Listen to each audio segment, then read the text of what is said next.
আসসালামু আলাইকুম। Welcome back to my channel.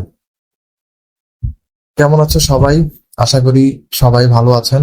আজকে একটি জরুরি বিষয় নিয়ে আপনাদের সাথে কথা বলতে চাই। আমাদের দৈনন্দিন লাইফস্টাইলের ভিতরে চা কিন্তু খুব উপকারী একটা জিনিস।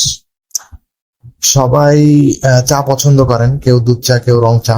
তবে রং চায়ের ক্ষেত্রে বিশেষ কিছু উপকারিতা আছে। সেটা যদি চিনি ছাড়া হয় তাহলে উপকারিতা আরো 2-1 গুণ বেড়ে যায়।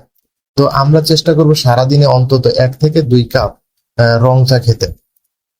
চায়ের উপকারিতার ভিতর চা কিন্তু রক্তে কোলেস্টেরলের মাত্রা নিয়ন্ত্রণ করে, প্রতিরোধ করে ক্যান্সারও। এর পাশাপাশি হার্ট ভালো রাখে, কাজ করে। বিভিন্ন শারীরিক উপকারিতার জন্য চা খুবই জনপ্রিয়।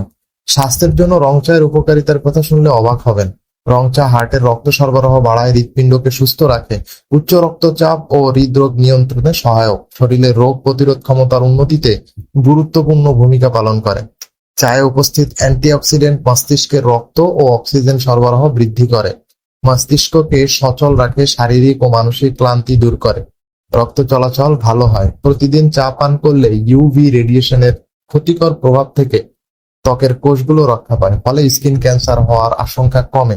ডায়াবেটিস রোগীদের জন্য এটা এক প্রকার ওষুধ হিসাবে কাজ করে, কারণ এটা ইনসুলিন রেজিস্ট্যান্সের মাত্রা কমিয়ে দেয়, রক্তে কোলেস্টেরলের মাত্রাও কমাতে সহায়তা করে। রং চায়ের পুষ্টিগুণ অনেক যদি সেটা একটু লেবু এবং আদার সাথে পান করা যায়, এবং প্রতিদিনের খাদ্য তালিকায় 1 কি 2 বার এই রং চাটা আমাদের প্রত্যেকের শারীরিক ফিটনেসের সাথেও অনেকাংশে জড়িত। তাই বন্ধুরা, আমরা সবাই চেষ্টা করব প্রতিদিন অন্তত পক্ষে 1 থেকে 2 কাপ গরম গরম চিনি ছাড়া রং চা খাওয়ার চেষ্টা করতে। ধন্যবাদ। সবাই সাবস্ক্রাইব করে পাশে থাকবেন। আসসালামু আলাইকুম।